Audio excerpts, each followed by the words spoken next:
What is up, guys? Welcome back to Story Mode Gaming. Today, we are diving into the wardrobe of Marvel Rivals with the mighty G-Bomb suit for Bruce Banner slash Hulk.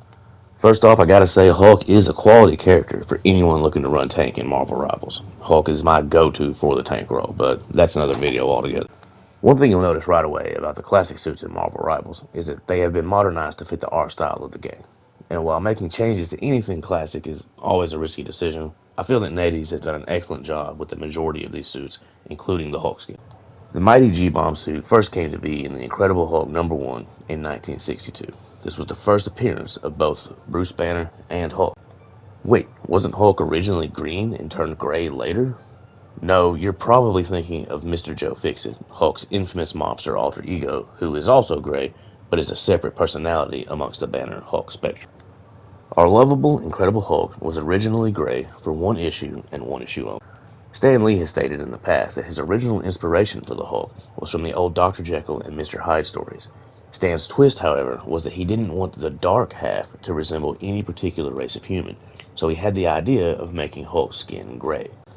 The problem with this choice, however, was actually the printer. That's right, Marvel's printer couldn't consistently print one shade of gray, so Hulk looked different on every page. So they decided to go with green for the second issue and beyond, giving birth to the Jade Giant that we all know and love. Skin tone wasn't the only difference. Originally, Banner turned into Hulk at sunset and reverted back to himself at sunrise each day. It wasn't until later that the anger-inducing concept was added to the character. The comic book itself brought forth everything that we know about Bruce Banner, Hulk, and everyone in the Gamma family. It was written and drawn by Stan Lee and Jack Kirby, respectively.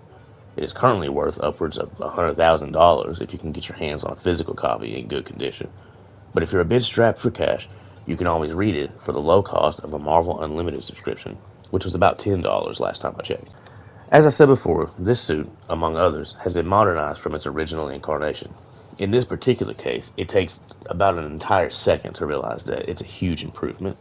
The original appearance was fraught with flaws, hence the recoloring to green.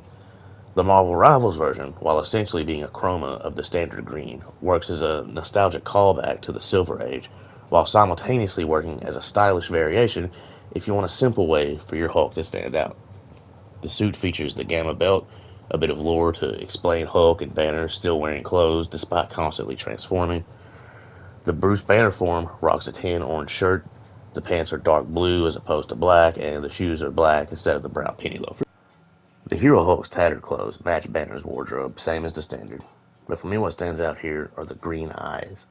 The contrast of green eyes on the gray skin makes one recognize the power of the Gamma behind the eyes, as if he's desperately trying not to kill, destroy, or smash, and he's having trouble remembering why.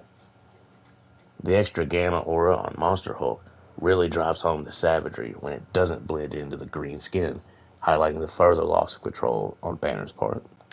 All in all, I recommend the Mighty G-Bomb suit for the simplistic gamer, the one who doesn't want a bunch of frills and thrills on their character, but would still like to be set apart from the casual.